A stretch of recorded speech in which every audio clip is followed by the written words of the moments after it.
باللہ من الشیطان الرجیم بسم اللہ الرحمن الرحیم والذین اتخذوا مسجدا ضرارا وکفرا وتفریقا بین المؤمنین وارصادا لمن حارب اللہ ورسولہ من قبل ولا يحلفن ان اردنا الا الحسنى واللہ یشہد انہم لکاذبون لا تقم فیہ ابدا لمسجد اسس علی التقوی من اول یوم احق ان تقوم فیہ رجال یحبون ان یطہروا واللہ یحب المطہرین افمن اسس بنیانہ علی تقوی من اللہ ورضوان خیر ام من اسس بنیانہ علی شفا جرف نہار فانہار بہ فی نار جہنم واللہ لا یہدی القوم الظالمین لا یزال بنیانہم الذی بنوا ریبۃ فی قلوبہم الا ان تقطع قلوبہم واللہ علیم حکیم۔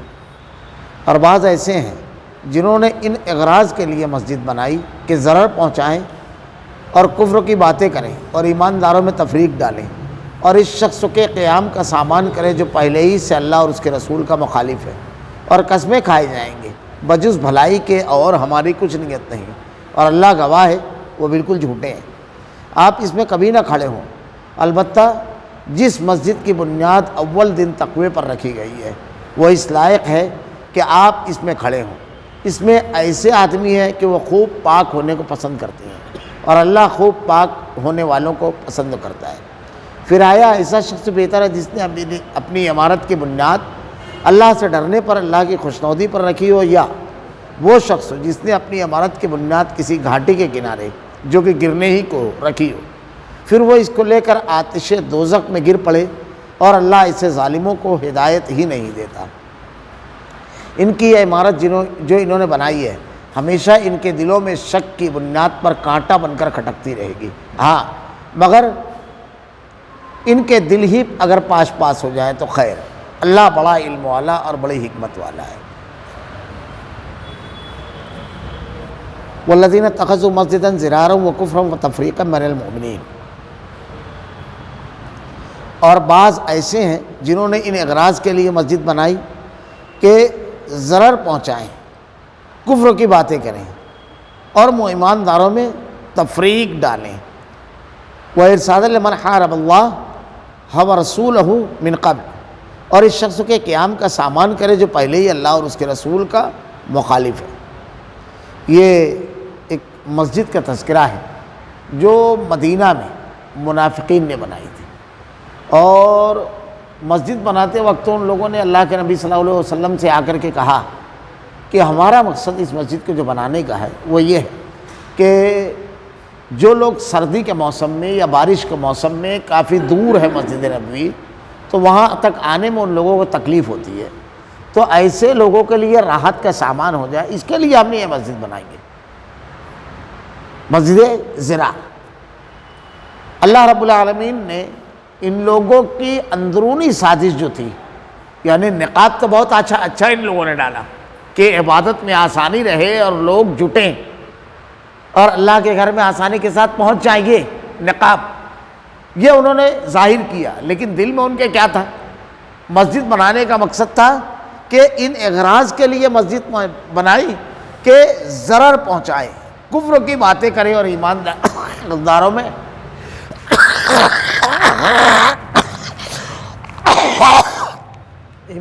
میں تفریق ڈالیں۔ مقصد اگر ایسے مقصد کے لیے مسجد بنائی گئی، اس مسجد کے لیے ایسی، تو اس کا کیا حکم ہے؟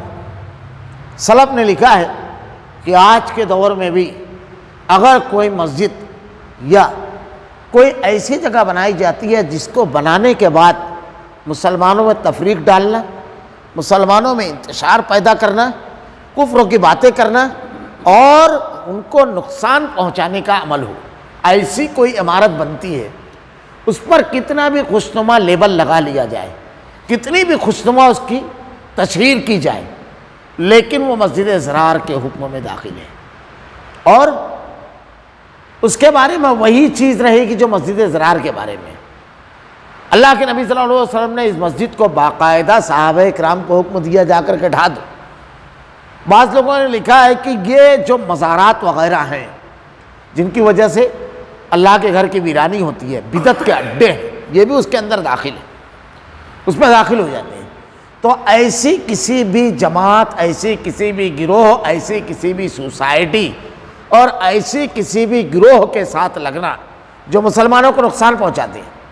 آج ہمارے یہاں کچھ لوگ بولتے ہیں سیاسی مصلحت کی بنیاد پر ایسی پارٹیوں کے ساتھ آدمی مفاہمت کر لے ہوئے جو 24 گھنٹہ مسلمانوں اور اسلام کو ختم کرنے کے لیے لگی ہوئی ہے. یہ کہاں ہے؟ کہاں سے لے کر کے آئے؟ اللہ رب العالمین نے آگے آ رہی ہے وہ بات. اللہ کے نبی کو کیا کہا؟ لا تقم فیہ ابدا، کبھی نہیں کھڑے ہونا. اس میں وہ بات آ رہی ہے آگے. تو ایسی کسی بھی جگہ کو تقویت دینا، نقصان اور اس میں لگنا، یہ مسجد ضرار کے ساتھ، ان لوگوں کے ساتھ لگ جانے والا معاملہ ہے. اللہ نے ارشاد فرمایا اس شخص کا قیام کا سامان کرے جو پہلے ہی اللہ اور اس کے رسول کا مخالف ہے، اور ان کا مقصد یہ کہ اسلام کو اور مسلمانوں کو ختم کرنے والے لوگوں کو جگہ دے ہوئے، اپنے یہاں اپنے درمیان مقام دے ہوئے، ان کو بلائیں، ان کو عزت دے ہوئے اور ان کے ساتھ لگیں. یہ تمام چیزیں اس میں داخل ہے، اور جو ایسا کرتا ہے یہ منافقین کی صفت ہے. اس لیے ایسے کسی بھی ادارے، ایسی کسی بھی جگہ کو جو مسلمانوں میں تفریق پھیلانے، ایمانداروں کے خلاف اقدام کرنے اور مسلمانوں کو اور ضرر پہنچانے، کفر کی باتیں کرنے اور مسلم دشمن قوتوں کو طاقت پہنچانے کا کام کرے، ایسی کسی تنظیم، ایسی کسی جماعت کو چندہ دینا، اس کو اپنے مال سے قوت دینا، اپنے فکر سے قوت دینا، خود اس میں جا کر شریک ہونا، یہ سب اسی کے اندر داخل ہے. اور قسمیں کھائے جائیں گے وَلَا يَحْلِفُنَّ إِنْ أَرَدْنَا إِلَّا الْحُسْنَى وَاللَّهُ يَشْهَدُ إِنَّهُمْ لَكَاذِبُونَ. اور قسمیں کھائے جائیں گے بجز بھلائی کے، اور ہماری کچھ نیت نہیں، اللہ گواہ ہے وہ بالکل جھوٹے ہیں. قسم کھا رہے ہیں، ارے یہ مسلمانوں کی خیر خواہی کے لیے ان لوگوں کے ساتھ لگ جائیں گے اگر، تو کم سے کم مسلمانوں کو نقصان نہیں پہنچے گا. یہ وہ، حالانکہ نقصان اس سے زیادہ پہنچتا چلا جا رہا ہے.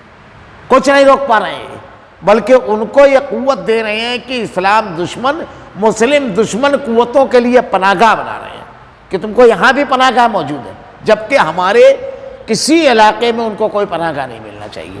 جب ان لوگوں نے مسجد بنا لی، مقصد تھا مسجد کا، یہ آ گیا کیا تھا؟ اب اللہ نے ان لوگوں کے بارے میں کہہ دیا جھوٹا. جب یہ مسجد انہوں نے بنائی، لا تقم فیہ ابدا، آپ اس میں کبھی نہ کھڑے ہو. اللہ کے نبی کے پاس آئے اور آ کے کہا کہ اللہ کے رسول صلی اللہ علیہ وسلم ہم نے مسجد بنائی ہے اور اس کا مقصد یہ ہے، آپ آ کر کے وہاں 2 رکعت نماز پڑھ دیجئے، آپ کی برکت بھی مل جائے، اور مسجد کا آغاز ہم کرنا چاہتے ہیں. اللہ رب العالمین نے آپ کو خبر دی اور آپ کو حکم دیا کبھی مت کھڑے ہونا. یہ کب کا واقعہ ہے؟ یہ جب تبوک کے لیے آپ نکل رہے تھے، بس اسی وقت ان لوگوں نے آ کر کے کہا. جب ان لوگوں نے آ کر کے کہا تو اللہ کے نبی صلی اللہ علیہ وسلم نے کہا میں تبوک سے جب لوٹ آؤں گا. آپ نے فوراً فیصلہ نہیں کیا، سوچ سمجھ کر فیصلہ لینا ہے. وقت تو لیا آپ نے، ایسا موقع ہو تو وقت تو لے، تاکہ ان اوقات میں اللہ رب العالمین نے تو اللہ کے نبی کو بذریعہ وہی خبر کر دی، لیکن اہل ایمان جب رہیں گے تو اللہ تعالیٰ کی مدد آئے گی ایسے کہ مختلف طریقے سے آپ کو خبریں آ جائیں گی کہ اندر کیا کھچڑی پک رہی ہے. اللہ تعالیٰ مدد فرمائے گا جب ہم قرآن و حدیث کے اوپر عمل کریں گے تو اللہ تعالیٰ ہمارے سینے کو کھول دے گا، خبریں آ جائیں گی. اللہ نے کہا تبوک سے لوٹوں گا جب آ کر کے پڑھ لیں گے. راستے ہی میں اللہ تعالیٰ نے جو قرآن کی آیتیں نازل فرمائی اس میں یہ نازل فرما دیا یہ آیت، اور اللہ نے حکم دیا لا تقم فیہ ابدا، آپ اس میں کبھی کھڑے نہ ہونا. جب اللہ کے نبی کو منع کر دیا گیا ہے، نمازی تو پڑھنے جا رہے تھے، اور ان کا عمل اس کو ان کے ساتھ اپنے ساتھ اپنے ملا کر جوڑ کر رکھیں گے تو کم سے کم کچھ کریں گے نہیں. یہ سب فلسفے نہیں بیان کیے گئے. ان کے کمر توڑ دینا چاہیے مخالفت کر کے، ان کو کمزور کر دینا چاہیے، اور لوگوں کو بھی معلوم ہونا چاہیے باطل کو کہ ان کی اہل حق کے درمیان کوئی عزت اور مقام نہیں ہے. یہ جو مسلمانوں میں جھگڑا لگاتے ہیں، تفریق پیدا کرتے ہیں، انتشار پیدا کرتے ہیں، مسلمانوں میں کفر کو پھیلانے والے ہیں، مسلمانوں کے خلاف ہر قسم کا قدم اٹھانے والے، اللہ اور اس کے رسول کے اور دین کے خلاف نقصان پہنچانے والے ہیں، ان کے ساتھ کبھی نہیں کھڑے ہونا. لا تقم فیہ ابدا. اہل ایمان تو ان کے ساتھ ہے ہی نہیں، رسول ان کے ساتھ نہیں ہے، صحابہ کرام ان کے ساتھ نہیں ہے. کہاں رہ گئے وہ؟ جب اہل ایمان ان کے لگ سے ہٹ جائیں گے تو وہ کہاں رہ جائیں گے؟ ناقابل اعتبار ہو جائیں گے. اور اگر آدمی جا کر کے کھڑا ہو گیا تو لوگ دھوکہ کھائیں گے اس کی وجہ سے، اور اس دھوکہ کھانے کی وجہ اور سبب ہم بنیں گے، کیونکہ قرآن نے ہم کو ایک اصول دے دیا ہے، اس اصول کو ہم نے ٹھکرا دیا. تو اللہ نے کہا لا تقم فیہ ابدا، ہرگز کبھی نہیں کھڑے ہونا. تو ایسی کسی بھی اسلام دشمن، مسلم دشمن، اہل ایمان کو نقصان پہنچانے والی اور ان کے خلاف کوشش کرنے والی کوئی جماعت، کوئی گروہ ہو، کتنا بھی بڑا بینر لے کر کے آئے، لمبی لمبی ٹوپی پہن کر آئیں، افطار کے دسترخوان پہ کھجور کھائے، کچھ کریں، کوئی بھروسہ نہیں کرنا ہے۔ ان کے پورے کیریکٹر کو دیکھنا ہے کہ کہاں ہے۔ اللہ تعالیٰ نے پورے کیریکٹر کو ان کو پیش کیا۔ ہر جگہ انہوں نے کیا کیا؟ منافقین نے جب غزوہ احد کے لیے نکلے اللہ کے نبی تو کیا ہوا؟ مقام شوط پر پہنچ کر کے عبداللہ بن ابی اپنے 300 ساتھیوں کو لے کر الگ ہو گیا اور کہا کہ میں نے رائے دی تھی کہ مدینہ میں رہ کر کے جنگ لڑنا، آپ نے میری رائے نہیں مانی، مجھ کو نہیں معلوم، مجھ کو نہیں لگتا ہے کہ کچھ جنگ وغیرہ ہونا ہے، حالانکہ بالکل لشکر کے قریب پہنچ گئے تھے۔ اب ایسے موقع پر 300 لوگوں کو لے کر الگ ہو جانے کا مطلب کیا ہوتا ہے جانتے ہو؟ پورے لشکر کا حوصلہ توڑنا، پورے لشکر کی ہمت توڑ دینا، اور بہت سارے لوگ سوچنے بھی لگے لوٹنے کے لیے، لیکن اللہ نے ان کے قدم کو جما دیا۔ یہ مشکل وقت پہ یہ کبھی نظر نہیں آئیں گے، کوئی ہیلا بہانہ کر کے ہٹ جائیں گے۔ جیسے ہمارے یہاں جب کوئی شخص بلا وجہ مسلمانوں کی دشمنی اور فرقہ پرستی کا مظاہرہ کرتا ہے، یہ کہا جاتا ہے کہ بھائی اس کا بائیکاٹ کرے، معاشی اعتبار سے وہ کمزور ہوگا تو سیدھا ہو جائے گا، تو کہتے ہیں لوگ اس کو کر کے کیا فائدہ، کوئی مانتا ہی نہیں ہے۔ آپ 4 لوگ مانے، صرف ان کی بات مت کریں کہ 4 لوگ تو ایسے ہیں جو نہیں ہیں، ان کی بات کریں، ان کی نہیں۔ لوگوں کا حوصلہ توڑتے ہیں کہ یہ کرنے میں کوئی مزہ نہیں ہے۔ اگر ہم متحد ہوئے تو سامنے والے متحد ہو جائیں گے، وہ تو متحد ہے، الکفر ملت واحدہ، کفر ملت واحد ہے، مسلمانوں کے خلاف سب ایک ہو جاتے ہیں۔ جب تمہارے اوپر برا وقت آتا ہے تو کوئی آتا ہے، کوئی سامنے کھڑا ہوتا ہے، تم یہ سب نہیں سوچتے، سب غور نہیں کرتے، سب خاموش ہو جاتے ہیں، سب اپنی بولے میں گھس جاتے ہیں۔ یہ منافقین کی علامتیں ہیں۔ تو منافقین جو ہیں وہ کبھی بھی تمہارے برے وقتوں میں تمہارے ساتھ کھڑے نہیں ہوں گے، لیکن تمہارے دشمن کے ساتھ ہار پھول کریں گے، بالکل کھڑے رہیں گے۔ یہ ان کی صفتیں اللہ تعالیٰ نے بیان فرمائی۔ لا تقم فیہ ابدا، آپ اس میں کبھی کھڑے نہ ہونا۔ ہم کو اللہ نے ایک ضابطہ دے دیا، کبھی ان کے ساتھ کھڑے نہیں ہونا ہے۔ اب اللہ ہم سے دوسروں کے بارے میں یہ نہیں پوچھے گا دوسرے گئے تھے یا نہیں، اللہ ہم سے پوچھے گا ہم گئے تھے یا نہیں۔ اب جب سو کر رہے ہیں تو ہم کو بھی کرنا ہی پڑے گا، یہ نہیں، اللہ ہم سے پوچھے گا۔ ہر آدمی اگر یہ سوچ رہے ہوئے تو پورے کی پورا انقلاب برپا ہو جائے کہ ہم کو قرآن و حدیث پر عمل کرنا ہے۔ البتہ لمسجد اسس علی التقوی من اول یوم احق ان تقوم فیہ، البتہ جس مسجد کی بنیاد اول دن تقوی پر رکھی گئی ہے وہ اس لائق ہے کہ آپ اس میں کھڑے ہو۔ کتنی پیاری بات نکلی۔ یہ کون سی مسجد ہے؟ اس سے سلف نے لکھا ہے دونوں مسجدیں مراد ہے، مسجد نبوی اور مسجد قباء۔ قباء کی جو مسجد ہے وہ مراد ہے۔ اللہ کے نبی صلی اللہ علیہ وسلم ہر سنیچر کو پیدل چل کر کے وہاں جاتے تھے نماز پڑھنے کے لیے، صحابہ کرام کو بھی آپ کہتے، حجاج بھی جب جاتے ہیں تو مسجد قباء ضرور جاتے ہیں نماز پڑھنے کے لیے۔ اس کی بنیاد تقوی پر رکھی گئی۔ اس سے ایک اور چیز سمجھ میں آ گئی، برائی کی نحوست انسان سے گزرتے ہوئے بے جان زمینوں اور جگہ تک پہنچتی ہے۔ ان لوگوں نے مسجد بنائی لیکن بری نیت سے بنائی تھی، اللہ تعالیٰ نے کہا کبھی کھڑے مت ہونا، اللہ کے نبی نے اس کو ڈھا دیا۔ اب یہ دیکھیے نیت یہاں پر اچھی تھی تو اللہ تعالیٰ نے کہا التقوی من اول یوم، جس کی بنیاد اول دن تقوی پر رکھی گئی ہے اس مسجد میں کھڑے ہونے کا حکم دیا گیا، یعنی اس کے اثرات زمین تک پڑے، یعنی وہ زمین اس لائق ہے کہ وہاں اللہ کا رسول کھڑا ہو، اہل ایمان وہاں جائیں، کیونکہ اس کی پہلے دن تقوی کی بنیاد پر رکھی گئی ہے، اللہ سے ڈر کی بنیاد پر، اللہ رب العالمین کے دین کو پھیلانے کی بنیاد پر، اس پہ عمل کرنے کی بنیاد پر، مسلمانوں کو قوت پہنچانے کی بنیاد پر رکھی گئی ہے۔ وہ اس لائق ہے کہ آپ اس میں کھڑے ہوں۔ فیہ رجال یحبون ان یطہروا، اس میں ایسے آدمی ہیں کہ خوب پاک ہونے کو پسند کرتے ہیں۔ اب اس میں یہ ایک چیز بھی اور بھی ہے کہ اللہ کے نبی کو اللہ تعالیٰ نے اس مسجد سے جڑنے کا حکم دیا ہے، تو آپ کو کس سے جڑنا ہے؟ جو تقوی کی بنیاد پر کام کر رہے ہیں، جو دینداری کی بنیاد پر کام کر رہے ہیں، جو اہل ایمان کی قوت و طاقت کو بڑھانے کے لیے کام کر رہے ہیں۔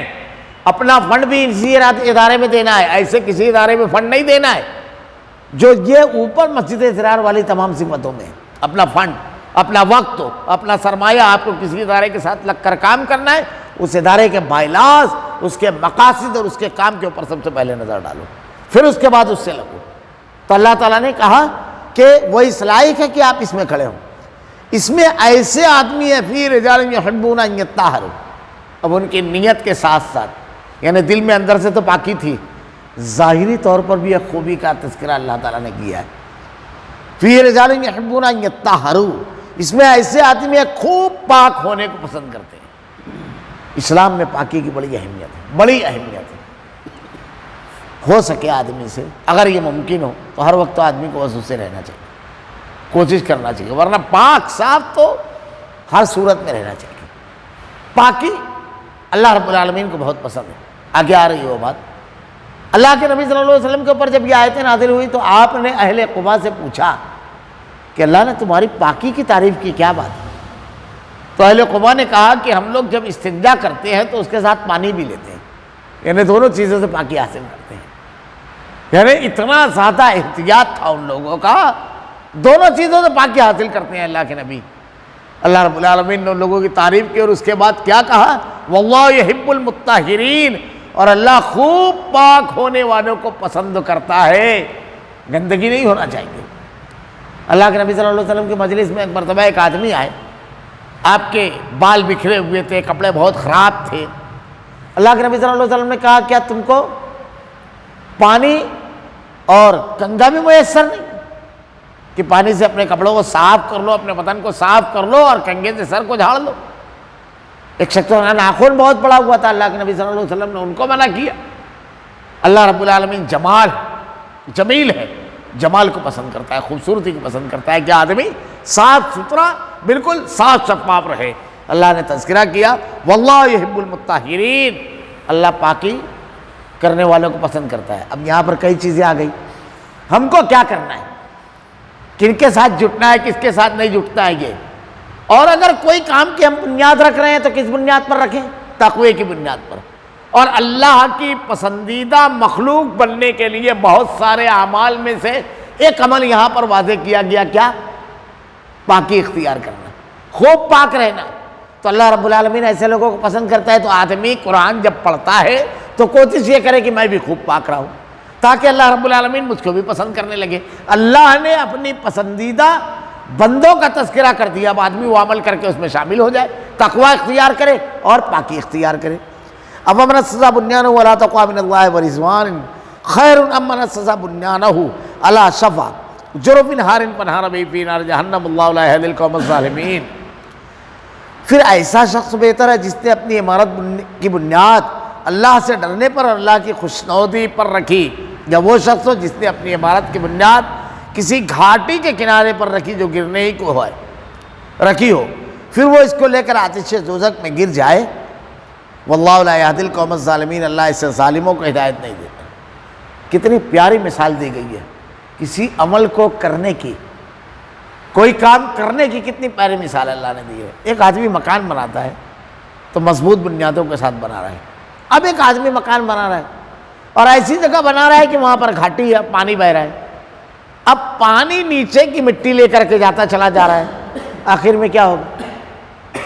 جب مٹی نیچے کی بہ جائے گی تو ہوگا کیا؟ گر جائے گی یا مٹی گر رہی ہے، آخری میں تو پوری عمارت گر جانا ہے۔ تو جو آدمی تقوی کی بنیاد پر کوئی کام نہیں کرتا ہے، سازشی انداز رہتا ہے اس کا، اس کی عمارت بظاہر بڑی عالیشان ہے، عمل بہت اچھا دکھ رہا ہے لوگوں کا، لیکن اللہ تعالیٰ نے کیا کہا؟ وہ اس کو لوگ لے کر آتش دوزخ میں گر پڑے، یعنی وہ عمل کرنے کے باوجود وہ کہاں جائے گا؟ جہنم میں۔ اور جو مضبوط جگہ پر رکھے، اللہ تعالیٰ نے کہا ہے کہ اللہ سے ڈرنے اور اللہ کی خوشنودی پر رکھی ہو، دونوں برابر نہیں ہو سکتے۔ واللہ لا یہدی القوم الظالمین، اللہ ایسے ظالموں کو ہدایت نہیں دیتا۔ جب آدمی ایسا کوئی کام کرتا ہے تو ایک یہ کہ اللہ کے ساتھ یعنی بندوں کے ساتھ دھوکہ کر رہا ہے، اور یہ سمجھ رہا ہے کہ میں اپنے اس میں کامیاب ہوں۔ اللہ رب العالمین علیم و خبیر ہے، پھر اس کو اچھا کام کرنے کی ہدایت نہیں ہوتی ہے۔ یہ برائی کا ایک بڑا نقصان ہے، نفاق کا ایک بڑا نقصان۔ واللہ لا یہدی القوم الظالمین، اللہ رب العالمین محفوظ رکھ کے ہم کو ایسے کسی عمل سے جو ہدایت سے محرومی کا سبب بنتا ہو، ایسے کسی عمل سے ہم کو محفوظ رکھے۔ تو ایسا عمل کرنے سے ہم ہمیشہ اپنے آپ کو بچائے رکھنا۔ لا یزال بنیانہم الذی بنوا ریبۃ فی قلوبہم الا ان تقطع قلوبہم واللہ علیم حکیم۔ ان کی یہ عمارت جو انہوں نے بنائی ہے ہمیشہ ان کے دلوں میں شک کی بنیاد پر کانٹا بن کر کھٹکتی رہے گی۔ وہ تو توڑ دی گئی تھی، لیکن جن لوگوں نے بنائی تھی ان کو قلبی سکون کبھی نہیں ملے گا۔ لیکن اگر تقوی کی بنیاد پر رہتی ہے تو پہلے ہی دن ایک دم قلبی سکون ملتا ہے کہ میں نے اللہ کے راستے میں دیا، میں نے اللہ کے لیے کچھ کیا۔ دکھاوے کے لیے رہتا ہے تو آدمی کو دھڑکا لگا رہتا ہے، کہیں کھل نہ جائے بات، کہیں معاملہ بڑھ نہ جائے۔ اب منافقین کا اللہ تعالیٰ نے کھول دیا تو سب لوگوں کے سامنے آ گئے کہ یہ منافقین ہیں جو بنانے میں بہت آگے تھے، ان کا مقصد یہ تھا۔ ایسا ہوتا ہے تو اللہ تعالیٰ نے کہا کھٹکا، ہاں مگر ان کے دل ہی اگر پاس ہو جائے، کب تک رہتا ہے؟ موت تک، کیونکہ دل پھٹ جائے، اگر دل کام کرنا بند کر دے تو یہ کھٹکا بند ہوتا ہے۔ تو کیا فائدہ کہ نیکی کے نام پر کیا جائے اور ہمیشہ دل میں کھٹکتا رہے، کیا فائدہ ایسے عمل کا؟ تو خیر، اللہ بڑا علم اور بڑی حکمت والا ہے۔ اللہ رب العالمین تمام چیزوں کو جانتا ہے، کوئی عمل کرنے سے پہلے ہم کو دیکھنا چاہیے۔ اور اللہ تعالیٰ نے ہم کو حکم دے دیا، اب اس کے حکم کی فرما برداری کر رہے ہیں، نافرمانی۔ ایک تو عمل کرتے وقت تو کیسا عمل ہے یہ؟ تقوی کی بنیاد پر اور قرآن و حدیث کے مطابق ہے یا نہیں؟ اور اللہ رب العالمین بڑا حکمت والا ہے، رب العالمین اس کی ہر بات میں بہت حکمت پوشیدہ ہے۔ یہ جو احکامات دیے گئے ہیں یہ حکیم رب کی طرف سے حکمت بھرے احکامات ہیں، ان کے اوپر عمل کریں گے ہماری قوت متحد اور مجتمع ہوگی، باطل کی قوت کمزور ہوگی، ہماری نیکیاں محفوظ رہیں گی اور ہماری نیکیاں ضائع نہیں ہوگی۔ اور اگر اس میں دیا ہوا طہارت اور تقوی ہمارے دل میں آ گیا تو اللہ تعالیٰ کی پسندیدگی اور محبت، اللہ تعالیٰ کی رحم اور اللہ نے کہا ایسے بندوں کو پسند کرتا ہے، اللہ کے پسندیدہ بندے بن جائیں گے۔ اللہ رب العالمین سے دعا ہے کہ رب العالمین جن خوبیوں کو اہل ایمان کی تو نے بیان کیا ہے، رب العالمین ان خوبیوں کو ہمارے اندر پیدا کرنے کی توفیق دے۔ اے اللہ، نفاق منافقین کی جو خرابیاں تو نے بیان کی ہے رب العالمین، ان خرابیوں سے ہماری حفاظت فرما، ہمارا خاتمہ ایمان پر فرما، تیرے کلام کی آیتیں اور تیرے نبی کی حدیث کو ہمارا کردار و عمل بنا دے۔ ربنا لا تزغ قلوبنا بعد إذ هديتنا وهب لنا من لدنك رحمة إنك أنت الوهاب۔ بارك سبحانك اللهم وبحمدك أشهد أن لا إله إلا أنت أستغفرك وأتوب